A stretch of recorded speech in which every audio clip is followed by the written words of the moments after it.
Ich bin an Fotoshootings gewöhnt eigentlich. Hallo, mein Name ist Ausan. Ich bin 22 Jahre alt. Ich musste mit 15 aus Syrien fliehen und ich bin hier in Wien in Österreich seit 4 Jahren.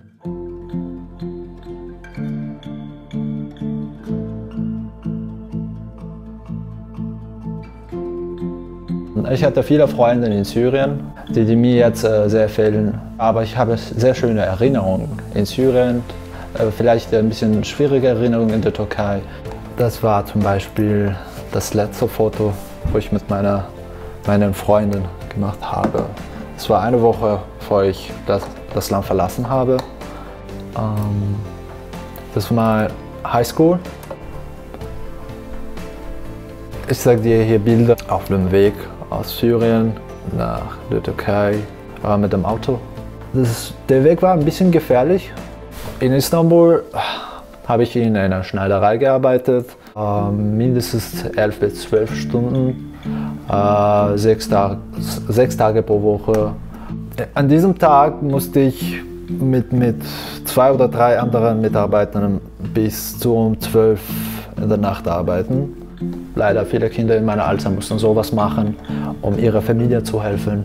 Sonst hätten wir das nicht geschafft. Mehr als 3000 oder 4000 Stücke jeden Tag. Das ist mein Sport, also die ganze Zeit hier nach der Arbeit auf meinem Laptop, keine Ahnung, Deutsch lernen oder halt Musik hören oder hören. Das war mein Instrument und ich habe es immer noch. Wir sind dort für 3 Jahre geblieben. Wir haben einfach unseren Antrag gestellt, dass wir auch Asylbescheid bekommen können. Und das hat eine Weile gedauert. Es hat, ich glaube, 3 Jahre gedauert, bis wir den Bescheid bekommen haben. Und dann konnten wir mit dem Flugzeug nach Österreich kommen. Ehrlich gesagt, als ich Kind war, habe ich nur einmal von Österreich gehört. Und dass halt, ja, Mozart aus Österreich kommt. Ich wusste gar nicht, dass Österreich Deutsch spricht. Denn ich gewusst habe, dass mein Vater in Österreich ist, dann habe ich damit angefangen, Deutsch zu lernen und mehr über die österreichische Geschichte zu lesen. Unterschiedliche Bücher, viele Bücher habe ich gelesen und halt im Internet habe ich ein paar Recherchen gemacht. Man muss viel lernen am Anfang und für mich war es noch schwieriger, weil ich also halt für die Schule viel lernen musste und das alles auf Deutsch. Alles, was man in Physik oder in Chemie lernt, ist schwer, selbst wenn es mit meiner Muttersprache wäre. Und dann muss ich das alles auf Deutsch lernen. Bei mir war das ein Traum. Ich wollte immer studieren, habe ich mich darauf konzentriert, die Matura zu schaffen.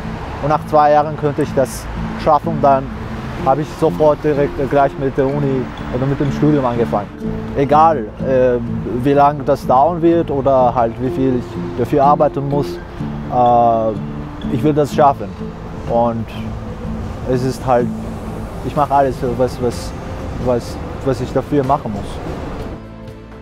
Wir brauchen einen anderen Umgang mit dem Thema Integration. Wir haben eine gute 2 Millionen Menschen in diesem Land mit Migrationsgeschichte, 1,4 Millionen Menschen mit einer ausländischen Staatsbürgerschaft. Jetzt würde vieles in diesem Land nicht funktionieren. Ja? Wir haben aber gleichzeitig auch erkannt, dass diese jungen Menschen, die aus zugewanderten Familien stammen, in der Regel nicht diese Netzwerke haben, die sogenannte autochthone Jugendliche haben.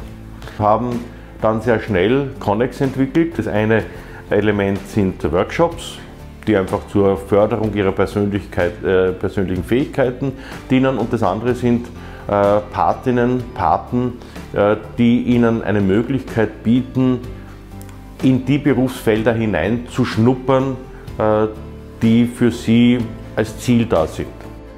Das war eine sehr gute Erfahrung. Ich habe viel gelernt. Ja? Und vor allem mir war sehr wichtig, die Gabi kennenzulernen, weil sie mir so mehrere Gelegenheiten gegeben hat, dass ich neue Leute lernen zu können und halt und habe ich auch eigentlich unterschiedliche Erfahrungen gesammelt von unterschiedlichen Bereichen. Das war ein Jahr und ich kann sagen, dieses Jahr war wirklich sehr interessant und sehr wichtig. Ich würde das wirklich weiterempfehlen. Für die jungen Leute ist es einfach ein Türöffner. Bereichert aber auch, und das ist meine Erfahrung auch, alle die diese Möglichkeit haben, diesen jungen Menschen noch einmal zu begegnen. Das ist, glaube ich, ein gegenseitiges Bereichern und ein Lernen auch.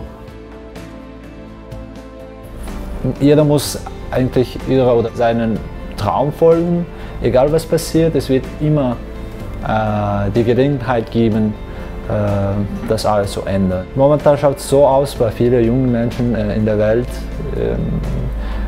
aber Hauptsache ist, dass man immer hoffnungsvoll bleibt.